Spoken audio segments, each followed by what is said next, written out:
నా తనువున వ్రాయు దైవాత్మారము, నా తనువున వ్రాయు నా జీవమంతయు నీతో నింద చిరవసింపుము, నా జీవమంతయు నీతో నింద చిరవసింపుము. మన ప్రభుని యేసుక్రీస్తు ప్రభు వారి కృపయు సమాధానం కూడిచి మాత్రం నిండుగా మెండుగా ప్రభు ప్రసాదించును గాక. ఆమేన్. పరిశుద్ధ గ్రంథంలో నుంచి మార్కు సువార్త 13వ అధ్యాయము 32వ వచనం నుండి 37వ వచనం వరకు పఠించుకుందాం.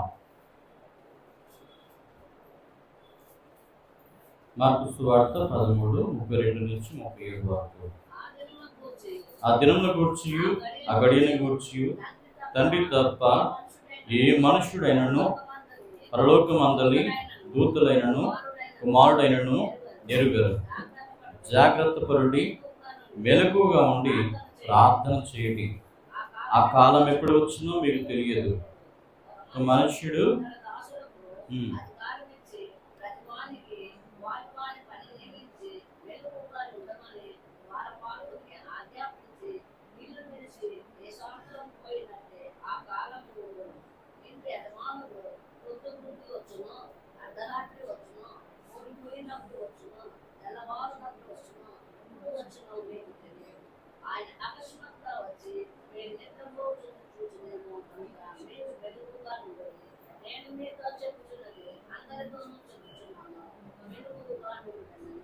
చాలండి. ప్రియమైన దేవుని పిల్లారా, ఈ రోజు మన అంశం ఏమిటంటే మెలకుగా ఉండు.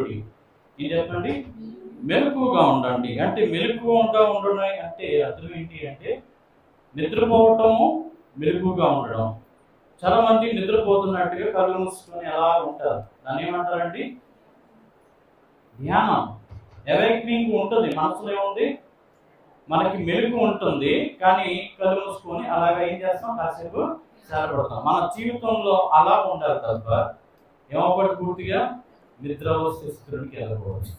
నిద్ర అంటే ఏంటి అంటే ఇహలోక సంబంధమైనటువంటి వ్యవహారంలో మునిగినప్పుడు మనకి ఆత్మీయ నిద్ర కలుగుతుంది. ఏం కలుగుతుంది చెప్పండి? ఆత్మీయ నిద్ర. ఆ ఆత్మీయ నిద్ర బహు భయంకరమైంది. ఆధ్యాత్మిక నిద్ర అంటే దేవుని మర్చిపోవటం, దైవ ధ్యానం లేకపోవటం, దేవుని పాటలు పాడకపోవడం, దేవుని స్తుతించకపోవటం, అలాగే దేవుని రాజ్య సువార్త ప్రకటించకపోవటం, దేవునికి దూరంగా బ్రతకటం, లోకంకి దగ్గరగా బ్రతకటం, లోక స్నేహంతో ఉంటూ దేవునికి వైరుగా ఉండటం. ఇది ఏంటి అంటే ఆత్మీయ మెలకువ స్థితిని నిర్జీవ స్థితిలోనికి లేక పనికిరాని స్థితిలోనికి, నిద్రావస్థ స్థితిలోనికి నడిపిస్తుంది. కనుక అట్టి నిద్రలో నుంచి బయటికి రావాలంటే మేలుకోవాలి. ఏం చెప్పండి ఈరోజు? మేలుకొనుము అంటే లేవండి అని అర్థం. నెమ్మో తేజరిల్లము మీ మీద ఏముంది? వెలుగు ప్రకాశించుతుంది. కనుక సూర్యోదయం అవగానే ఏం చేస్తాం? మనం అందరూ నిద్ర లేస్తాం లేదా? సూర్యుడు ఉదయించగానే మనం ఉదయిస్తాం అన్నమాట. ఏం చెప్పండి? సూర్యుడు బయట ఉదయిస్తాడు, ఇక్కడ మన మనసులో కూడా ఏమొస్తుంది? ఉదయం అవుతుంది అన్నమాట. అంటే తెల్లారింది, లేవాలి, పనులు చేసుకోవాలి, ఉంటుందా లేదా? మెలకువ కలిగి ఉండటం అంటే దేవుని పనిని, ప్రార్థనను మెలకువ కలిగి చేయాలి. దేవా నన్ను నీ రాజ్యానికి సిద్ధపరచు, దేవా నీ రాజ్యానికి వెళ్ళడానికి నేను ఎలాంటి అవసరం నాకు ఇంకా ఉంది, నాకు ఎన్ని లోట్లు ఉన్నాయి, లేక నాలో ఇంకా స్కార్సిటీ ఏముంది, ఇవన్నీ కూడా ఏం చేయాలా? మన జీవితంలో మనం తెలుసుకొని వాటిని సరి చేసుకోవడమే మెలకువ. ఇప్పుడు చూడండి, మెలకువ అంటే అర్థం ఏంటి అంటే మనం ఇక్కడికి వచ్చాం, కొంతమంది అంటే ఎవరో ఒకరు, కొంతమంది కాదు ఎవరో ఒకరు హెయిర్ సరిగ్గా దూకోకుండా వచ్చేసారనుకోండి. చిక్కుడు జుట్టుతో వస్తే ఎవరైనా ఏంటి చిక్కుడు జుట్టుతో వచ్చా అని అన్నారనుకోండి, ఎలా ఉంటుంది? నేను సరిగ్గా అర్థం చూసుకోలేదు, ఉదయం వచ్చానని అంటారు. అంటే ఏం లేదు, మెలకు అన్నమాట. అంటే ఏంటి? తన మీద తనకి ఏం లేదు, పోష్ లేదు. కొంతమంది ఫుల్గా మందు పెట్టేసి ఏదేదో మాట్లాడుతూ ఉంటారు. అంటే నిన్న మందు కొంచెం ఎక్కువైంది కదా, అందుకే ఏం మాట్లాడారు నాకు ఇది అంటే ఏం లేదు, మెరుపు లేదు. ఏ మత్తులో ఉన్నాడు? మందు మత్తులో ఉన్నాడు. అలాగే లోకము పాపము మత్తులో ఉన్నవాడు ఏం చేయలేడండి? దేవుని విలువను గ్రహించలేడు, దేవుని వాక్యాన్ని గ్రహించలేడు, దేవుని యొక్క గొప్పతనాన్ని గ్రహించలేడు, దేవుని వెలుగును గ్రహించలేడు. ఆ వ్యక్తికి ఏముండదు అంటే మెలకువతనము లేదు అని అర్థం, నిద్రలో ఉన్నాడని అర్థం. కనుక ప్రియమైన దేవుని మనం సరి చూసుకోవడం మేలుకులకు ఏం చెప్పండి, మనం ఏం చేయాలా? సరి చూసుకోవాలి. చాలా సందర్భాల్లో మనం స్టడీ చేసుకోవాలి. మనం ఏం చేయాలి చెప్పండి? స్టడీ చేయాలి. ఎలా స్టడీ చేసుకోవాలంటే through the aspect of the 10 commandments బట్టి ఇన్ రైట్ వేలో ఉన్నానా రాంగ్ వేలో ఉన్నానా తెలుసుకోవాలి. ఎలా తెలుసుకోవాలి చెప్పండి? రైట్ వేలో ఉన్నానా రాంగ్ వేలో ఉన్నానా తెలుసుకోవాలి. ప్రతి ఒక్కరికి దేవుడు ఒక మనసు ఇచ్చాడు, హృదయం ఇచ్చాడు, ఆలోచన ఇచ్చాడు, బుద్ధి ఇచ్చాడు, వివేచన ఇచ్చాడు, జ్ఞానం ఇచ్చాడు. వీటన్నిటిని బట్టి పరిశోధన చేస్తే మనం ఏంటో మనకు అర్థమవుతుందా లేదా? నేనేంటో నాకు తెలుస్తుంది, మీరేంటో మీ హృదయం మీకు చెప్తుంది. ఒకసారి మీరు ప్రతిరోజు కొన్ని క్వశ్చన్స్ చేసుకోవాలి. ఏంటి అంటే, దేవా నేను నీకు సరైన పద్ధతిలో మీ దృష్టికి ఉన్నానా? ఏమనుకో చెప్పండి, మీ దృష్టికి నేను సరైన పద్ధతిలో ఉన్నానా అని ఆయన మనం ప్రశ్నించినప్పుడు మన అంతరంగం చెప్తుంది ఏమని? నువ్వు దేవుని దృష్టిలో ఈ స్టెప్స్లో ఏం లేవు, నిద్రపోతున్నావు, ముందు వాటిని విడిచిపెట్టి మేలుకున్నాము, ముందు వాటి నుంచి దూరము అవ్వు, ఆ వ్యసనం నుండి బయటికి రా. మేలుకొలుపు అంటే అర్థం ఏంటంటే ఒక వ్యసనము నుండి ఏం చేయాలా? బయటికి రావడం. ఇప్పుడు చాలా మందికి కైని గుట్కా నవ్వితే అలవాటు ఉందనుకోండి, ఆ వ్యసనం ఏం చేస్తుంది? హార్మ్ఫుల్లే కదా, దాని మీద రాసి ఉంటుంది, ఇట్ ఈస్ క్యాన్సర్ కారకం అని రాసి ఉంటుంది. ఆడ అమ్మినోడికి బుద్ధి ఉండాలా, కంపెనీ పెట్టినోడికి బుద్ధి ఉండాలా, దాన్ని కొనుక్కుని తిన్నోడికి కూడా బుద్ధి ఉండాలా. ఈ అంటే ఎవరికి మెలకు లేదు చెప్పండి? దానికి లైసెన్స్ ఇచ్చిన గవర్నమెంట్ కూడా ఉండాలా, బుద్ధి జ్ఞానం ఉండాలి. అంటే దాని మీద అంత క్లియర్గా నువ్వు బొమ్మేసి క్యాన్సర్ పుండు తాలూకా బొమ్మేసి ఇది క్యాన్సర్ కారణం, దీన్ని తినొద్దు అని చెప్పి క్లియర్ కట్గా రాసినప్పుడు జనాలకి ఎందుకు నువ్వు డిస్ట్రిబ్యూట్ చేస్తున్నావు? అవునా కదండి? మద్యం సేవించడం ఆరోగ్యానికి హానికరం అని కింద ఫుడ్ నోట్లు ఇస్తారు. తాగొద్దు అన్నప్పుడు అసలు కంపెనీ పెట్టదండి, గవర్నమెంట్కి ఆదాయం రావాలంటే మద్యం అమ్మాలా, ఆదాయం రావాలంటే కైని అమ్మాలా, జనాలు ఆరోగ్యంతో ఆడుకోవాలంటే ఏం కావాలా? డబ్బులు కావాలి. రెవెన్యూ క్రియేషన్ కోసం ప్రాణాలతో ఆడుకుంటే ఆ గవర్నమెంట్ ఎవరైతే ఉన్నారో ఆ కుటుంబం కానీ రేపు పొద్దున్న ఈ లోకంలో ప్రజలకు కాదు వాళ్ళు చెప్పాల్సింది, ఎవరికి లెక్కప్ చెప్తారో తెలుసా? చచ్చిన తర్వాత దేవుడి దగ్గరికి వెళ్ళిన తర్వాత లెక్కప్ చెప్తారు. అరే నాయన, నువ్వు ప్రభుత్వం స్థాపించి ఒక ముఖ్యమంత్రిగానో ఒక ప్రధానమంత్రిగానో ఒక స్థాయిలో ఉండి ఈరోజు నువ్వు ముసలు అయిపోయావు, చచ్చిపోయావు, ఈరోజు వచ్చావు కనుక నువ్వు చేసిన లిస్ట్ చెప్తాను చూడని చెప్పి ఏం చేస్తారు? చూస్తారు. మేలుకోవాలా, ఏం చేయాలా? ప్రజలకి హాని అనేటప్పుడు ఒక రాజుకి ఏముండాలి చెప్ప? ప్రజల శ్రేయస్సు కోరిన వాడే రాజు. ప్రజల జీవితాలతోని అనారోగ్య పరిస్థితులకి తావిచ్చేవాడు రాజు అవుతాడా? దుర్మార్గుడు అవుతాడు. అవునా కదా? మంచి చేసేవాడు మంచి రాజు అవుతాడు, చెడు చేసిన వాడు ఏమవుతాడండి? దుర్మార్గపు పాలనగా అవుతుంది. కనుక జాగ్రత్తగా ఉండాలి. మనం చూస్తూ ఉంటాం, విజిలెన్స్ డిపార్ట్మెంట్ ఉంది. వీళ్ళు ఏం చేస్తారు? వెళ్ళి ప్రతి దగ్గర కూడా ఎక్కడైనా అక్రమంగా లైసెన్స్ లేకుండా ఉన్న వాటన్నిటిని లేక కల్తీ మందులన్నిటిని ఏం చేస్తారు? రైట్ చేసి వాటిని సీజ్ చేస్తారు. అసలు ఇవి లేకుండానే చేస్తే ఆదాయం అది రాకపోవచ్చు, దానికి ప్రత్యామ్నాయంగా ఏదైనా ప్రజలకి మేలు చేసేది ఏమైనా కనిపెట్టచ్చు కదా. ఇప్పుడు అది తాగితే మనిషికి హాని కదా, దానివల్ల ఏం చేయాలా? సేమ్ అలాంటిదే ఒక లిక్విడ్ తయారు చేసి అది తాగితే రోగాలు పోయి ఆరోగ్యం వచ్చి ఉత్తేజంగా ఉండేటట్టుగా ఏదో తయారు చేస్తే ఏమంటుంది చెప్పండి? మనిషి బాగుంటుందా లేదా? కానీ అది చేయడు, చేస్తే డబ్బులు రావు. కనుక ప్రియమైన దేవునితో మెలకువ అంటే మనం చేస్తున్నది మంచిగా చెడు అని ఆలోచించడమే మెలకువ. చేస్తుంది చెడు అని తెలిసి కూడా ఇంకా దాని నుంచి బయట పడకపోతే మనం ఇంకా నిద్రావస్థ స్థితిలో ఉన్నాం, దాంట్లోనే మునిగిపోతున్నాం. దాంట్లోనే చచ్చిపోతున్నాం, దాంట్లోనే మన జీవితం అనేది ముగిసిపోతుంది అన్న సంగతి గమనించాలి. కనుక ఈరోజు దేవుడు అంటున్నాడు, ఏ గడియ వస్తాడో దొంగ వలె వస్తాడైనా, వచ్చినప్పుడు ఆకస్మికంగా వచ్చినప్పుడు నువ్వు నిద్రలో ఉన్నావు, నువ్వు అదే పాపంలో ఉన్నావు, నువ్వు అదే చీకటిలో ఉన్నావు, నువ్వు అదే అంధకారంలో ఉన్నావు, అదే వ్యసనాల్లో ఉన్నావు, అదే మారుమనసు లేకుండా ఉన్నావు, అదే అవిశ్వాసంలో, అదే అవివేకంలో, అదే అజ్ఞానంలో, అదే బుద్ధిహీనతలో నీవు ఉంటే ఖచ్చితంగా దేవుడు నిన్ను విడిచిపెట్టి వెళ్ళిపోతాడు. అప్పుడు నీవు మిగిలిపోయిన వాడగా, నేను ఎందుకబ్బా మెలుగుగా లేని బుద్ధి లేని కన్యకల వల్ల ఏం చేస్తాం, బాధపడేటువంటి పరిస్థితి వస్తుంది. అందుకని దేవుడు చెప్తాను, మెలకుగా ఉండి ప్రార్థన చేయండి. మెలకుగా ఉండి ప్రార్థన చేయడం అంటే అర్థం ఏంటి అంటే, నువ్వు పాపాన్ని విడిచిపెట్టి పరిశుద్ధతలో జీవిస్తూ దేవుని ప్రార్థన చేయాలి, నీతిమంతుడిగా ఉంటూ ప్రార్థన చేయాలి. అది మెలకుగా ఉండి ప్రార్థన చేయడం అంటే అర్థం ఏంటంటే, మెలకుగా ఉండి ప్రార్థన చేయండి అంటే పరిశుద్ధతలో ఉండి ప్రార్థన చేయండి. మెలకుగా ఉండి ప్రార్థన చేయండి అంటే దేవునితో సహవాసం చేస్తూ ప్రార్థన చేయండి. మెలకుగా ఉండి ప్రార్థన చేయండి అంటే దేవునితో సహవాసం మానకుండా దేవునితో అనుబంధం కలిగి ఉంటూ దేవుని ఆజ్ఞలలో మనము నిండి ఉంటూ దేవుని ఆజ్ఞల అనుసారంగా నడుస్తూ మనం దేవుని ప్రార్థన చేయడమే నిజమైనటువంటి ప్రార్థన.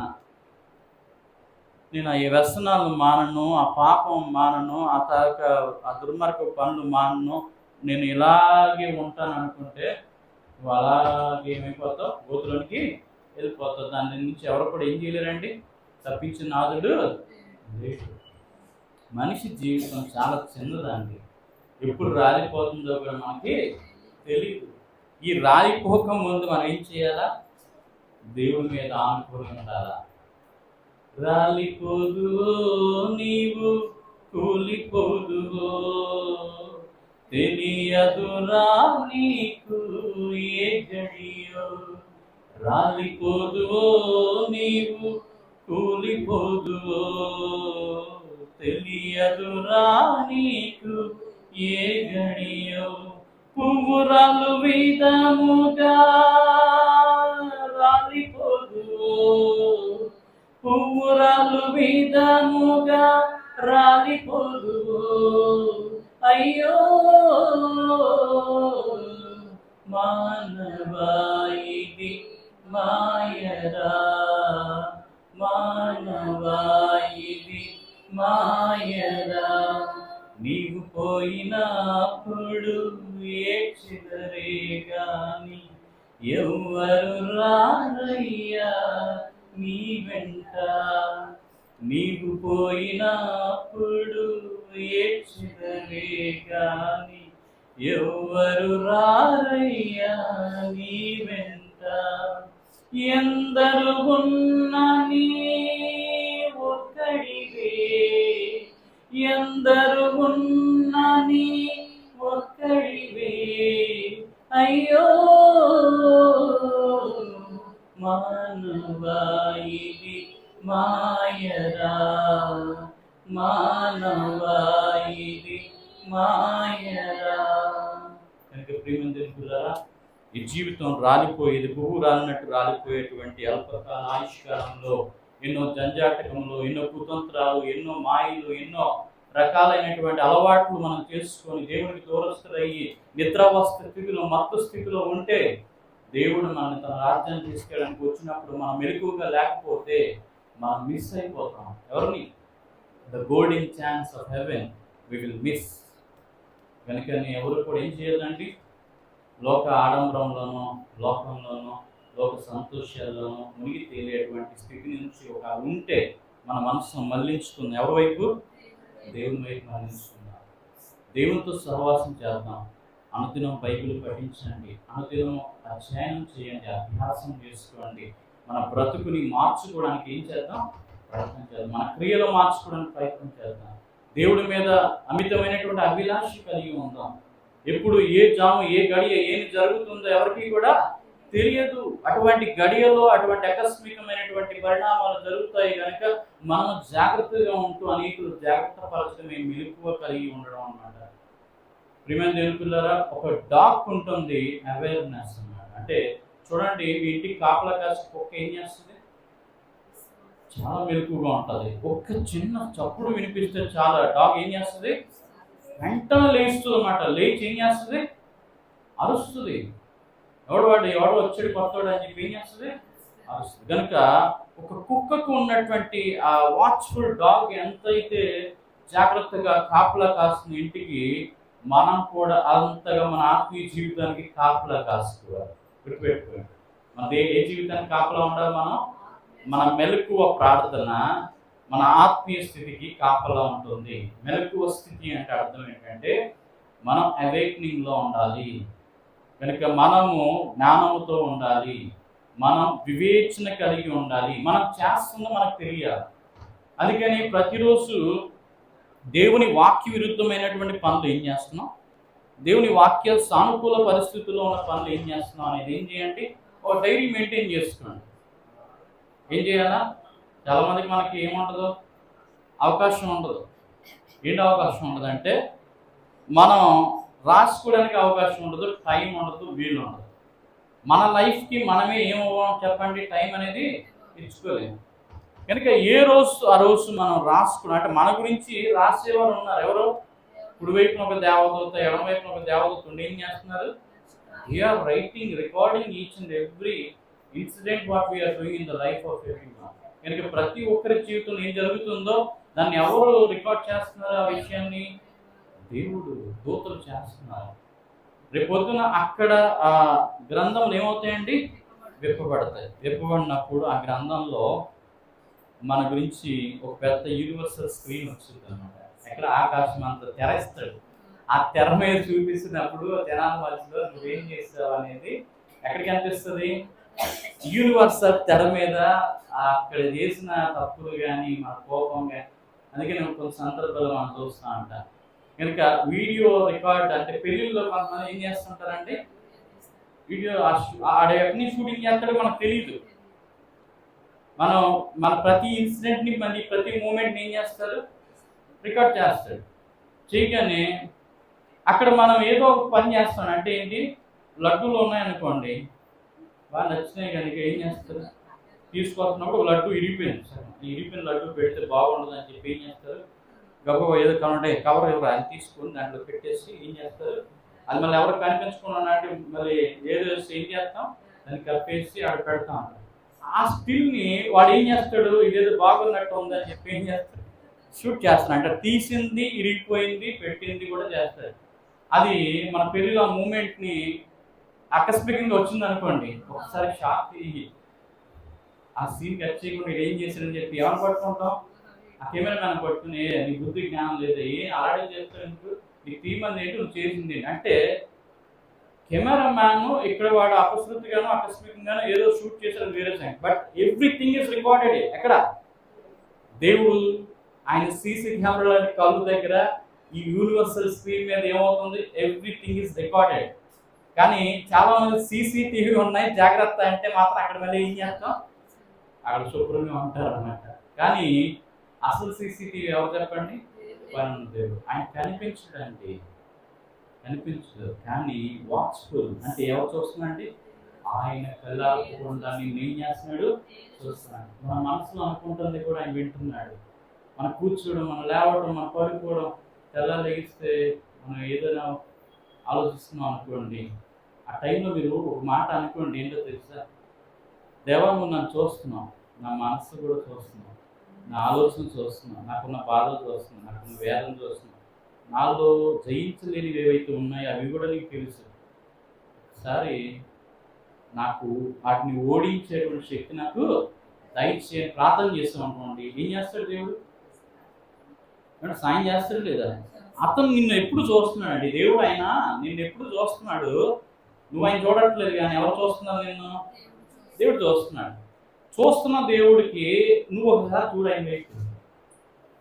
ఆయన వైపు చూస్తే ఏం కలుగుతుంది, నీకు ఆనందం వస్తుంది, సంతోషం కలుగుతుంది, మేలు కలుగుతుంది, ఆశీర్వాదం కలుగుతుంది, రక్షణ కలుగుతుంది. అందుకని భూదిగంత నివాసులారా నా వైపు చూసి రక్షణ పొందండి. ఎవరి వైపు చూస్తే రక్షణ వస్తుంది, దేవుని వైపు చూస్తేనే రక్షణ కలుగుతుంది. కనుక ఆయన వైపు చూద్దాం.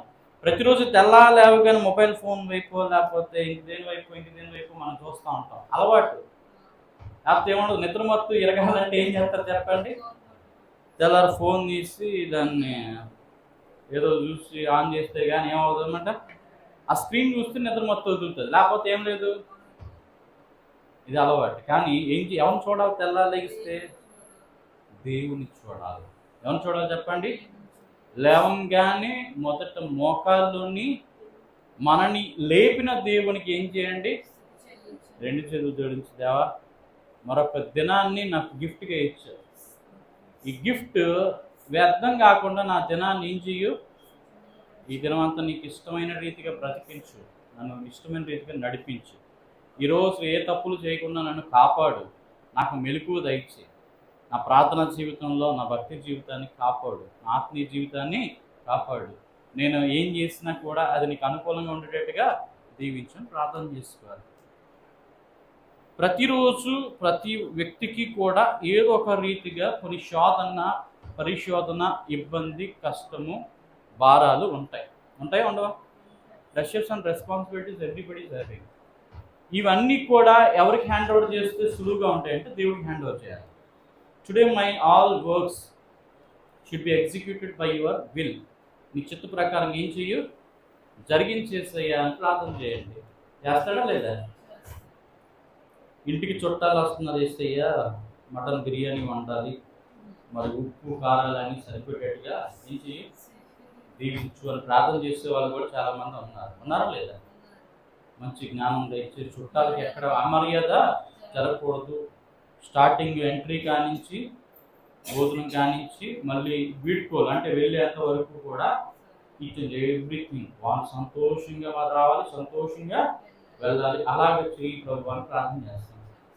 కొంతమంది ఇంటి నుంచి బయటికి వెళ్తున్నప్పుడు గడప తలుపు వేసి తాళం వేసి, ప్రభు ఇల్లు కాపాడుతున్నాయి లోపల ఉన్నాయి కనుక వాటిని గురించి కూడా ఏం చేయు అంటే దేవుణ్ణి బీరువా దగ్గర, బంగారం దగ్గర, ఇల్లు గడ దగ్గర, అలాగే దేవా కుక్క ఉంచిన దానికి ఏ పాము కాటేయకుండా ఏం చేయు? కాపాడు. ఆ కుక్క ఉంది, నా పెయ్యి ఉంది, నా తోడ ఉంది, ఇవన్నీ కూడా ఏం చేస్తాను? ఎవరికి అప్పచెప్పారు? నువ్వు అప్పచెప్పకపోయినా ఆయన చూస్తాడు. అది కాటేయాలని ఉంటే ఆ పాము వెళ్ళి కాటేస్తుంది, దాన్ని ఎవడు ఆపలేడు. ఎందుకు? ఎప్పుడు దేనికి ఎలా మరణం సంక్రమిస్తుంది ఎవరికి కూడా తెలీదు. అది ప్రార్థన చేయడం వల్ల ఏమవుతుందంటే, నువ్వు చేసావు కనుక అక్కడ పాము వచ్చినప్పుడు దానికి చెప్తారు ఎవరో? దేవుడు చెప్తాడు, ఈరోజు నా బిడ్డ ప్రార్థన చేసింది విశ్వాసంతో, నువ్వు వెళ్ళి దాన్ని కాటేసావు అనుకో, నా మీద నమ్మకం పోతుంది. నువ్వు ఈరోజు కాదు కానీ నీ టైం ఇంకా ఉంది. ఆ ప్రార్థన వల్ల దాన్ని బతికిపోయింది. అది యాక్చువల్లీ విధి రాతి ఏంటి? ఈరోజు నువ్వు వెళ్ళి దాన్ని కాటేయడం. కానీ ప్రార్థన ఏం చేసింది? నువ్వు వద్దు, ఈరోజు వదిలే, పోస్ట్పోన్ చేసుకో, వెళ్ళిపో, మరో రోజు రా అని చేసి ఏం చేస్తాడు? అంటే ప్రతి జీవికి మరణము రాయబడింది, ప్రతి వ్యక్తికి మరణము రాయబడింది. ఎవరు ఎలా చనిపోవాలో కూడా దేవుడు డెస్టినేషన్ అది, దాన్ని ఎవ్వరు మార్చలేరు. గుర్తుపెట్టుకోండి, అది భక్తుడైనా, పాస్టర్ అయినా, ఎలాంటి వాడైనా టైం వచ్చిందంటే you should die like that only, nobody can stop it. నేను భక్తుడిని అంటే అవ్వదు అక్కడ.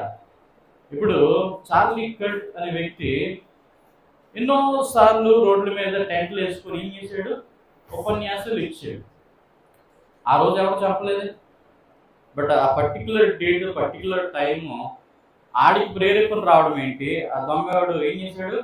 గన్ను తీయడం ఏంటి? అంతమంది జనాల్లో ఆడ ధైర్యం ఏం చేశాడు? షూట్ చేశాడు. ఎక్కడ? ఇక్కడ కాల్చాడు. ఆయన అక్కడే కుప్ప కూలిపోయి చనిపోయాడు. దాన్ని డెస్టినీ అది ఎవరు కూడా ఏం చేయలేరు. చార్లీ కర్ట్ అనే వ్యక్తి ప్రార్థన చేసుకుని ఉంటాడా లేదా? తెల్లారిస్తే దేవా ప్రార్థన చేసుకుంటాడు. ఈరోజు నేను పలానా దగ్గరికి వెళ్తున్నా, పలానా విషయం చెప్పబోతున్నా, ఆ విషయం ప్రజలందరూ కూడా ఏం చేయాలా? ఆమోదంగా వినేటట్టుగా చేయండి అని ప్రార్థన చేసుకుని ఉంటాడు. కానీ ఆ ప్రార్థనలో ఏం మర్చిపోయి ఉంటాడంటే, నన్ను కాపాడమని మర్చిపోయి ఉంటాడు. ఏం మర్చిపోయాడు? నన్ను కాపాడమని మర్చిపోయి ఉంటాడు. ఒకవేళ ఆయన దేవా నన్ను కాపాడమని ప్రార్థన చేస్తుంటే ఎవరు కాపాడేది?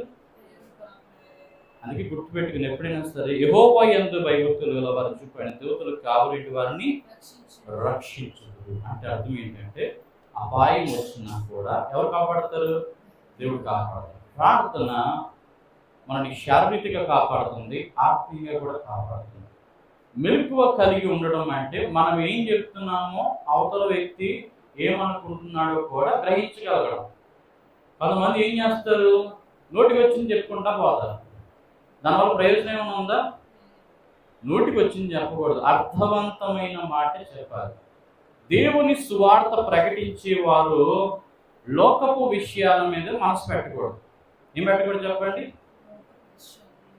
ఇప్పుడు చాలా మంది చార్లీ కర్ట్ అంటే ఈజ్ అ పాస్టర్ అనుకుంటున్నారు అందరూ కూడా. ఏమనుకుంటున్నారు చెప్పండి? అంతే అనుకున్నారా మీరు అందరూ? అంటే పాస్టర్ అనుకుంటున్నారా? కాదండి, ఆయన ఈజ్ అ పొలిటీషియన్. అతను మన ట్రంప్ గారికి ఏం చేశారు, రాజకీయాల్లో బాగా ఆయన తోడుండి ఆయన గెలుపుకి కారణమైన వ్యక్తి. అతను ఒక చెప్పాలంటే ఎలాగైతే మనకి చేతులు కాళ్ళు లేని అతను ఉన్నాడు చూసారా, సైకలాజికల్ మోటివేషనల్ స్పీచ్ ఇస్తారో అలాంటి మోటివేషనల్ స్పీకర్ ఇతను. అంతేకాకుండా దేవుని వాక్యాన్ని యూట్యూబ్లో ఏం చేస్తాడు, అతని యొక్క ఎక్స్పీరియన్స్ని బట్టి share the word of God, దేవుని యొక్క వాక్యాన్ని ఏం చేస్తారు, షేర్ చేసుకునే వ్యక్తి. అంతేగాని ఈ నెవర్ డిస్క్లోజ్ దట్ ఆయన పాస్టర్, ఆయన ఇవాంజలిస్ట్ అని ఎక్కడ కూడా ఆయన చెప్పు. అతనికి తోచింది, అతనికి ఉన్న నమ్మకాన్ని, అతని విశ్వాసాన్ని ఏం చేశారు, వ్యక్తపరిచాడు. చాలా దగ్గర ఆయన దేవుని వాక్యాన్ని కూడా చెప్పారు. కానీ ఆయన పాస్టర్ అయితే కాదు, అతను ఒక రాజకీయవేత్త. అలాగే అక్కడ ఉన్న హ్యూమానిటీ అంటే హ్యూమన్ వాదం అన్నమాట. అంటే మనుషులందరిలో కూడా సోషలిస్ట్గా ఆయన పనిచేశాడు. సో అలాంటి వ్యక్తి ఒక టాపిక్ మీద మాట్లాడుతున్నప్పుడు అనుకోకుండా ఏం జరిగింది, కంట్రోవర్షియల్ మారి ఒక వ్యక్తి ఆయన ఏం చేశాడు, షూట్ చేసి దాడి చేయడం జరిగింది. కనుక ఎవరు ఎప్పుడు ఎలాగ అనేది పైన దేవుడు ఏం చేస్తాడు, నిర్ణయిస్తాడు. కనుకనే మనం ప్రార్థన చేస్తూ మెలకువగా ఉండాలి. ఎప్పుడు ప్రభు రాకడో, ఎప్పుడు మన పోకడో అన్న సంగతి మనం ఏం చేయాలా, తెలుసుకుని ఉండాలి. కనుక మనలో ఇక్కడ ఉన్న ప్రతి ఒక్కరు ఏమనుకోవాలంటే, నేను దేవుని రాజ్యాన్ని మిస్ అవ్వకూడదు. ఏం మిస్ అవ్వకూడదు? దేవుని రాజ్యాన్ని మిస్ అవ్వకూడదు అంటే ఏం చేయాలా, జాగ్రత్తగా ఉండాలి. ఇక్కడ బైబిల్ అదే చెప్తున్నాను కదా, జాగ్రత్త పడుడి, మెలకువగా ఉండి ప్రార్థన చేయండి. ఏమన్నారు చెప్పండి? జాగ్రత్త పడుడి, మెలకువ కలిగి ప్రార్థన. జాగ్రత్త అని ఎప్పుడు చెప్తాం మనం? చాలా సందర్భాలు ట్రైనింగ్ ఇచ్చిన జాగ్రత్త, ఉద్యోగం వెళ్తున్నారు అమ్మ జాగ్రత్త, అలాగే చదువుకు స్కూల్కి వెళ్తున్నప్పుడు ఏం చేస్తారు, జాగ్రత్త చెప్తారా లేదా? ఎందుకు జాగ్రత్త చెప్తారు? లేదా దారిలో వెళ్తా బళ్ళు ఉంటాయి చూసుకుని జాగ్రత్తగా వెళ్తున్నా అంటారు. చర్చికి వెళ్తున్నప్పుడు ఏం చెప్తారు, జాగ్రత్త జాగ్రత్త జాగ్రత్త జాగ్రత్త. ఈ జాగ్రత్త అనేది, కేర్ఫుల్నెస్ అనేది మనిషి జీవితంలో, ఆత్మీయ జీవితంలో అప్లికేబుల్ అవ్వాలి. చాలా సందర్భాలు మన శరీర జీవితానికి జాగ్రత్తలు చూసుకుంటాం. కొంతమంది బాగా ఆయిల్ ఫ్లోటింగ్ అవుతున్నా ఏదైనా తింటున్నారు అనుకో, ఏమంటారు చెప్పండి, అమ్మో ఇంత ఆయిల్, నాకు ఆయిల్ పడదు, ఏమవుతుంది, ఇబ్బంది అవుతుంది అని ఏం చేస్తారు, ఆయిల్ పక్కన నడిపేసి ఏదో గ్రేవ్ కొంచెం తీసుకుని ఏం చేస్తారు, వేసుకుంటారు. అంటే అర్థం ఏంటి అంటే, ఏది మనకి ఆరోగ్యానికి మంచిది కాదు దాని గురించి జాగ్రత్త పడతాం. అలాంటప్పుడు దేవుని విషయంలో ఏది కరెక్ట్ కాదు దాని విషయం ఏం చేయాలా, జాగ్రత్త పడాలి. కనుక ఈరోజు ఫస్ట్ వచ్చిన వ్యక్తి ఎవరు, నయమి గారు ఫస్ట్ వ్యక్తి. ఈ రోజే కాదంటే ప్రతి ఆదివారం కూడా వచ్చిన వ్యక్తి. అంటే మొన్న ఆవిడ చెప్పిన సాక్ష్యంలో ఏం కనిపిస్తుంది అంటే, మా నాన్నగారు చెప్పినటువంటి మాట, దేవుని సన్నిధికి వచ్చినప్పుడు ఏంటంటే, దేవుడు మనం ఏ సమయం అయితే నిర్ణయించుకుంటాం ఆ టైంలో ఎవరు ఉంటారంట, దేవుడు, దేవదూతులు, పరిశుద్ధులైన వారు ఏం చేస్తారండి, ఉంటారు. కనుక ఆ టైంలో దేవుడు, పరిశుద్ధులు, దేవదూతులు ఉంటారు. కనుక ముందుగా దేవుడి సన్నిధికి వచ్చినప్పుడు ఏం కలుగుతుందండి అంటే, క్యాల్కులేట్ అవుతుంది టైం అన్నమాట. ఎంత సమయం దేవుడి సన్నిధిలో కూర్చున్నా, ఎంత సమయం దేవుడికి సరిగ్గా మనం మనస్సు పెట్టాం. చాలా మంది ముందొచ్చినా కూడా ఏం పెట్టరు, మనస్సు చివరిలో పెడతారనుకోండి, దానివల్ల ఏం లేదు, ప్రయోజనం లేదు. అందుకని రెగ్యులర్ ఉండాలి. అలాగే దేవుని సన్నిధిలో ఏముండాలి, ఇంకా మనసు అంతా కూడా ఇక్కడే ఉండాలి. ఎక్కడ పెట్టుకోకూడదు, మనస్సు ఎక్కడో అప్లై చేయకూడదు. దేవుని సన్నిధికి వచ్చినప్పుడు మెలకువ కలిగి, అంటే గుడిలో కార్యక్రమాన్ని గుర్తించాలి. ఒకవేళ పెడచూపు మనోనిదానం చెడగొట్టుకుంటే ఏమైనట్టండి? అది పాపం అవుతుంది. దేవుని సన్నిధికి వచ్చినప్పుడు, దేవుడి సన్నిధిలో కూర్చున్నప్పుడు, వాక్యం చెప్తున్నప్పుడు వాక్యం వినాలి. పాటలు పాడుతున్నప్పుడు పాటలు పాడాలి. ఎలా పాడాలి పాటలు? చాలా మంది పాటలు పాడమంటే ఎలా పాడతారు పాట అంటే, వాళ్ళు పాడుతూ ఉంటారు, వీళ్ళు కూని రాగాలు తీస్తూ ఉంటారు. సైడ్ నుంచి ఏంటంటే పాట రాదు, అన్నం రాదు, అని ఏం చేస్తుంటారు? రాగం తీస్తూ ఉంటారు. అంటే దానివల్ల పాట రానప్పుడు ఏం చేయాలా? పాటను వింటూ మనసులో పాడుకోవాలి. మనసులో ఏం చేయాలా? పాడుకోవాలి. కనుక మనం పాట ఎప్పుడైతే దేవుని పాటను, దేవుని మాటను వింటామో, నేర్చుకుంటామో, దాన్ని ఆలోచిస్తామో, అనుసరిస్తామో, అది మనకు మేలు చేస్తుంది. దేవుని వాక్యం ఏం చెప్తుందో అది నేను తీసుకుంటే అది నాకు మేలు చేస్తుంది. ఈ లోకంలో మనిషి మాట వింటేనే ఏమొస్తుంది చెప్పండి? మేలు జరుగుతుందా లేదా? ఓ మనిషి తెలుసుకున్న ఇప్పుడు ఎవరైనా ఒక టీచర్ గారు ఉన్నారనుకోండి, టీచర్ చెప్తారు, అరే రోజుకి ఎక్కువ చదివితే నేను బుర్రకు ఎక్కట్లేదు, కొంచెం కొంచెంగా ఈరోజు చిన్న పారాగ్రాఫ్ ఏం చేయు, చదివి గుర్తుపెట్టుకొని చూడకుండా ఏం చేయు, రాయని చెప్పారు. అంటే చదువు రాని వ్యక్తి అది ఏం చేయాలో తెలియట్లేదు. టీచర్ గారు ఏం చెప్పారు? చిన్న చదువు, గుర్తుపెట్టుకో, చూడకుండా ఏం చెయ్యు, రాయి. అలా రాయడం వల్ల ఏమొస్తుంది? నీకు ప్రాక్టీస్ అవుతుంది. అలాగే బైబిల్ గ్రంథాన్ని కూడా కొంచెం కొంచెంగా ఏం చేయాలా? చాలా సందర్భాల్లో మనం క్రైస్తవులు అని అనుకుంటాం కానీ బైబిల్ చదవము. చాలామంది హిందువులు అనుకుంటారు కానీ భగవద్గీత చదవరు. చాలామంది ముస్లిమ్స్ ఖురాన్ అనుకుంటారు కానీ ఖురాన్ తెలిసి ఏం చేయరు, చదవరు. వీళ్ళకి ఎవరైనా రేపు పొద్దున మీరు ఎవరు అంటే నేను ముస్లిం, నేను హిందూ, నేను క్రిస్టియన్ అన్నారనుకోండి, అంటే బైబిల్లో కొన్ని విషయాలు అడుగుతున్నాను సమాధానం చెప్తారంటే, అబ్బాయి నాకు తెలియదు, మా పాస్టర్ గారిని అడిగితే చెప్తాడు బాగా అన్నారనుకోండి, అర్థం ఏంటి? మరి చర్చికి ఆదివారం వెళ్తారు కదండి అంటారు. ఆదివారం ఆయన చర్చికి వెళ్తున్నాను కానీ ఏం చేయను, ఎంటాను వాక్యం, కానీ ఈ చెవులు నేను ఏం చేస్తాను, ఈ చెవిన విడిచిపెడతాను. గుర్తుపెట్టుకోండి, ప్రతి ఒక్కరు గుర్తుపెట్టుకోండి. ఈరోజు మన జీవితం సాఫీగా సవ్యంగా సాగుతుంది అంటే దానికి కారణం దేవుడే. హాయిగా ఉంటున్నాం అంటే దానికి కారణం దేవుడే. హాయిగా తింటున్నాం అంటే దానికి కారణం దేవుడే. మన జీవితంలో అన్ని అనుభవిస్తున్నాం అంటే దేవుడే కారణం. మరి అలాంటి దేవుడిని మనం విస్మరించామనుకోండి ఏమవుతుంది? దేవుణ్ణి మనం పూజించాలి అంటే, ఆరాధించాలి అంటే ఆయన మీద అంత ఇష్టం పెంచుకోవాలి. రోజు రోజుకి మన మీద మనం ఇష్టం పెంచుకుంటాం కానీ ఎవరైనా ఇష్టం పెంచుకోము. దేవుడి మీద ఇష్టం ఉండదు. ఎప్పుడు ఇష్టం ఉండదు దేవుడికి అంటే కష్టాలు వస్తే దేవుడు ఇష్టం వస్తాడు. అప్పుడు కష్టాలు వస్తే ఏం చేస్తామండి? అప్పుడు దేవా, అప్పుడు గుర్తొస్తాడు అన్నమాట. ఇలాంటి శ్రమలు ఇచ్చు, ఇలాంటి కష్టాలు ఇచ్చు, అందరూ బాగుంటున్నారు, నాకే ఇవన్నీ కూడా రావాలి అని ఏం చేస్తారు? అప్పుడు కంప్లైంట్ చేస్తాం దేవుడి దగ్గర. కానీ భక్తుడి కంప్లైంట్ చేయడానికి he will happily experience that trouble అన్నమాట. దానియేలు గారు దేవుడు ప్రార్థన చేసి, కిటికీలు తెచ్చి ప్రార్థన చేసి తీసుకెళ్ళి ఎక్కడ వేశారు? సింహం బొండ వేశారు. సింహాలు ఏం చేస్తాయి? సింహం ఏం చేస్తుందండి? దానికి నమస్కారం పెట్టినా తింటుంది. అది ఒకటి పాపం జూ పార్కులో చూస్తూ గోడ నుంచి పడిపోయాడు. వెళ్ళిపోయిన తర్వాత సింహం ఆడ దగ్గరికి వస్తుంది. దానికి ఏం చేస్తున్నాడు? దండం పెడుతున్నాను, తిలకి బాబు నీకు నమస్కారం పెడతానంటే అది ఏం చేస్తుంది? నువ్వు నమస్కారం పెడితే మనిషికి సంస్కారం ఉంది కనుక నేను ప్రతి నమస్కారం చేస్తాను కానీ అర్థం. దానికి బుద్ధి ఏంటి? క్రూరముఖం బుద్ధి ఏంటి? మనిషి వాసన తగిలినా, దాని జంతు వాసన తగిలినా ఏం చేస్తుంది? తినేయాలా, రక్తం తాగేయాలా. దాని ఉద్దేశం అది. దాని జీవితాలకు లక్షణం అది, బుద్ధి అది. దాని దగ్గరికి దండం పెడితే ఏమొస్తుంది? కనుక ఆ టైంలో ఎవరు పెట్టాలి దండం? అతను దేవుడు పెట్టి, దేవుడా రక్షించాలంటే దాని మీదకి ఒక వెలుగో దేన్నో చేసి ఏం చేస్తాడు? తీసుకెళ్ళి ఆ పక్కన పెడతాడు. కానీ ఎవరు పెట్టాడు దండం? కానీ దానియేలు సింహంలో వేసిన తర్వాత అతను మోకరించి జీవం కలిగినటువంటి దేవునికి ప్రార్థన చేస్తుంటే సింహాలు చుట్టూ వచ్చి కాపలా ఉన్నట్టు ఏం చేస్తుంది? నూరు ఎలబెడుతుందా ఎవరు అయిన వ్యక్తి వచ్చాడు, మన దగ్గరికి వచ్చాడు ఏంటి, ఎందుకు మోకరించాడు, ఎందుకు ప్రార్థన చేస్తే, ఈ చుట్టూ వెలుగు ఎందుకు ప్రకాశించింది, మనం ఎందుకు ఈ దగ్గరికి వెళ్ళకపోతున్నాం అని ఏం చేస్తున్నాయి చూస్తున్నాం. అంటే దానియేలుతో ఎవరున్నారు?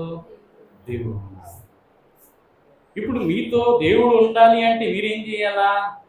ఆయనతో మనం అంటే శ్రమలు మన దగ్గరికి వచ్చినప్పుడు అవి మనం ఏం చేయలేదు. శ్రమలు మన దగ్గరికి వచ్చినప్పుడు ఏమీ చేయలేదు. అదే నువ్వు దేవుడితో లేవు అనుకో, శ్రమలు ఏం చేస్తాయి? పేట తీసుకెళ్తాయి, శ్రమ మీద నలిపేస్తాయి, శ్రమలు మనం ఏం చేస్తాయి? స్వీట్ చేస్తాయి. అప్పుడు మనం అంటాం, ఏంట్రా ఈ బాధ, దేవుడితో ఉంటే సురక్షితము. బైబిల్ చెప్తున్న సత్యం నేను చెప్పట్లేదు. ఆయన దూతలు కావలి ఉండి వారిని ఏం చేస్తారు? రక్షిస్తారు. శ్రమల నుండి, బాధల నుంచి, ఇబ్బందుల నుండి, ఇరకాటం నుంచి, విపత్తుల నుంచి, ఆపత్కాలం నుంచి దేవుడు ఏం చేస్తాడు? మనల్ని రక్షిస్తాడు. ఒకవేళ దేవుని మీద మనం విశ్వాసమును, భక్తిని, మెలకువతనం లేకుండా, ప్రార్థన జీవితం లేకుండా, మనకి ఇంకా పాత జీవితాల్లోనే మనం బ్రతికి ఉన్నామంటే, కాపుదల అనేది విస్మరిస్తే nobody can save us from the problems, troubles నుంచి ఎవరు కూడా మనం ఏం చేయలేరు? రక్షించలేదు. కనుక ప్రియమైన దేవులారా, దేవుడు మనం రక్షిస్తాడు, దేవుడు మనం బలపరుస్తాడు.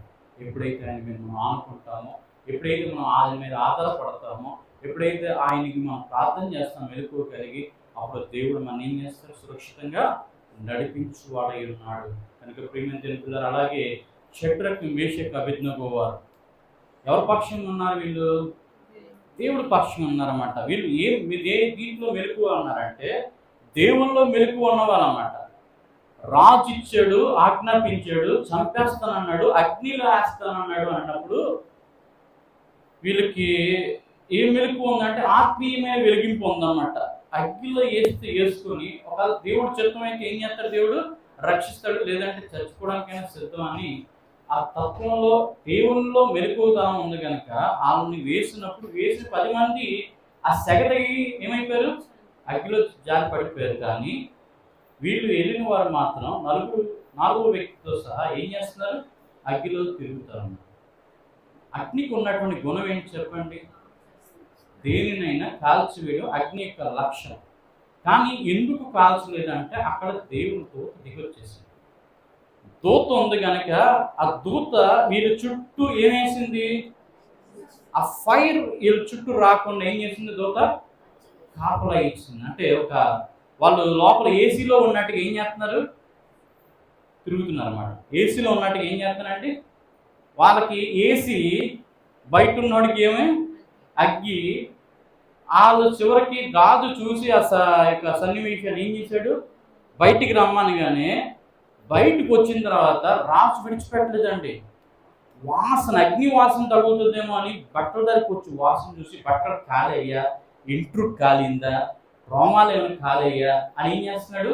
అగ్ని వాసన కూడా అంటే అక్కడ ఉన్న వాళ్ళని పిలిపించి టెస్ట్ చేయించాడు. చేస్తే వాళ్ళ దగ్గర అగ్ని వాసన కూడా రాలేదంటండి. ఒకసారి ఆశ్చర్యపోయి ఏం చేశాడు? రాజు నిగ్గురిపోయాడు. ప్రియమైన అంతటి కాపుదల దేవుడు మనకి ఇవ్వగలడు. ప్రార్థన చేస్తే, మెలకువ కలిగి ప్రార్థన చేస్తాం. కనుక మన జీవితంలో ఆత్మీయ మేలుకొలుపు ఉండాలి, భక్తి జీవితంలో మేలుకొలుపు ఉండాలి, పరలోకంకి వెళ్ళాలని మేలుకొలుపు ఉండాలి. లోకం అనే చీకట్లో, పాపం అనే చీకట్లో ఇహలోక ఆనంద సంతోషాలతో మునిగి తేలితే మన జీవితంలో దేవుని కోల్పోతాం, ఆయన విశ్వాసాన్ని కోల్పోతాం, ఆయన ఉన్న భక్తిని కోల్పోతాం. ఈ కోల్పోతే మనకున్న ప్రొటెక్షన్ కూడా కోల్పోతాం. అప్పుడు మనకున్న జెట్లెస్ సెక్యూరిటీ తీసేశారనుకోండి, ఎవరు వస్తాడు మన మీదకి? సాతాను గడు వస్తాడు. గుర్తుపెట్టుకోండి, సాతాను గడు ఎవరి మీద దాడి చేస్తాడంటే మనకున్నటువంటి జెట్లెస్ category security was given by the God. దేవుని ద్వారా మనకి ఇవ్వబడుతుంది. ప్రతిరోజు కూడా దేవుడు మనకు కాపాడుతున్నాడు. మనం నడుస్తున్నప్పుడు సడన్గా ఎన్నో దెబ్బలు తరుగుతూ ఉంటాయి. నేనే ఉన్నానండి, మా ఇల్లు చాలా చిన్నది కనుక ఏం చేస్తా, ఇటు నుంచి అటు నడిచినప్పుడు మంచం కూడా తగిలేస్తుండ చాలాసార్లు. తక్కువ మన తగలగానే ఏమొస్తుంది? ఎవరికైనా బటన్ వేలుకి కానీ వేలుకి కానీ తగిలిందంటే ఎంత నొప్పి వస్తుందండి. కానీ ఎన్నిసార్లు తగిలినా నాకు నొప్పి అనిపించదు. నేను అనుకుంటాను, దేవా స్తోత్రం నీకు. ఎందుకు? ఎన్నిసార్లు తగిలినా ఏమొస్తుందండి? అసలు తగలకుండానే చేస్తానండి. తగిలినా కూడా ఏం కావట్లేదు, నొప్పి లేకుండా ఎవరు చేస్తున్నారు? దేవుడు. చాలా మంది ఏం చేస్తారు? చిన్న దెబ్బ తగిలిన అబ్బా అని కూర్చుంటారు అన్నమాట. కనుక ప్రియమైన చెప్తారు, దేవుడు మన ప్రతి అంటే నీ పాదములకు రాయి తగులకుండా దేవదూతలు నిన్ను ఎత్తి పట్టుకుంటారు. గుర్తుపెట్టుకోండి, నిన్ను చిన్న రాయి కూడా తగలకుండా ఎవరు చూసుకుంటారు? చంటి పాపల్లాగా దేవుడు కాపాడటానికి ఇష్టపడుతున్నాడు. ఆయనకు నువ్వు ఇష్టపూర్వకంగా, ఆయనకు నువ్వు సంతోషదాయకంగా, ఆయన అడుగుజాడల్లో ఆయన ఆజ్ఞలు అనుసరిస్తూ, ఆయన వాక్యాన్ని అనుసరిస్తూ మనం బ్రతికినప్పుడు దేవుడు ఖచ్చితంగా ఏం చేస్తాడండి? మనకి సురక్షితమైనటువంటి రీతికి ఉంచుతాడు. కనుక ప్రియమైన దేవుడా, ఈరోజు మన అంశం ఏంటి? మెలకువ కలిగి ప్రార్థన చేయండి. మన వ్యసనాలు, మనకున్నటువంటి దురలవాట్లు, మనం దేవునికి అవిధేయత, అవిశ్వాసము, అజ్ఞానం అనేది మానుకొని విశ్వాసము, భక్తి, ప్రేమ కలిగి దేవుని వెంబడించి భాగ్యము దేవుడు మనందరికీ సంపూర్ణంగా అనుగ్రహించి దీవించి ఆశీర్వదించును కాక. ఆమేన్. ఈ మాట